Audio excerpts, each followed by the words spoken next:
quit my job to make a game I couldn't draw. But the honest truth is, my journey didn't start inside a development studio. I actually spent 10 whole years working between massive food factories and one of the absolute largest beverage multinationals in the world. I can still perfectly remember those night shifts.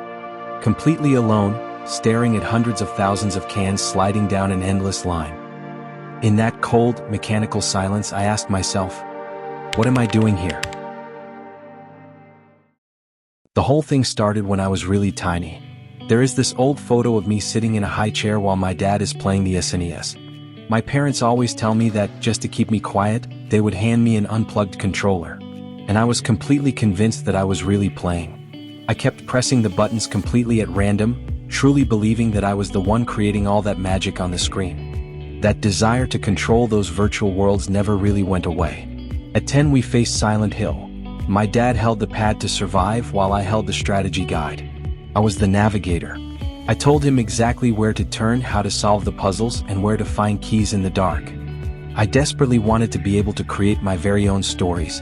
I used my family's old cassette camcorder to shoot these absurd Metal Gear action short films right out in the garden. I wanted to be a director. I wanted to create experiences for others. But as you grow up, you quickly begin to realize that creativity alone doesn't actually pay the bills. From the boundless worlds of video games, I went to staring at a conveyor belt in the dead of night. And yet, not even the exhaustion of those night shifts managed to shut me down. When I got back home while everyone else slept, I turned on the PC and studied 3D modeling in Unreal Engine. I carefully pieced together segments of old video tutorials in many different languages, right until I finally created my very first 3D models. Then, for 10 years, I created 3D home interiors for other people. That was until one day, a client with a very limited budget asked me for a very simple, purely static render of a single room. I really wanted to do more, so I delivered a full real-time simulation built in Unreal Engine. I sat her down in front of the screen and told her to move around using the WASD keys. Getting to see the pure amazement in her eyes, that childlike joy of walking freely inside a space that didn't even exist before, that was the exact spark. Fueled by this enthusiasm, I tried making my first game, a horror set on an alien planet with red sand. Back then, I modeled every single object and tiny detail entirely by hand. Then, for the outdoor environments, I discovered procedural tools. It was incredible. I dragged a simple slider and hyper-realistic forests created themselves in seconds. Graphically, it was completely insane. But there was a massive problem. Playing it just wasn't fun. It felt cold. I realized that, first of all, I had to make a game that would actually excite and entertain myself.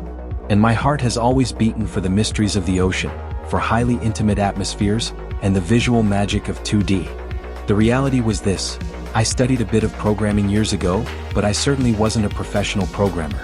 And above all, I didn't know how to draw traditional 2D pixels. But I definitely knew how to do two things damn well: 3D modeling and intricate world building.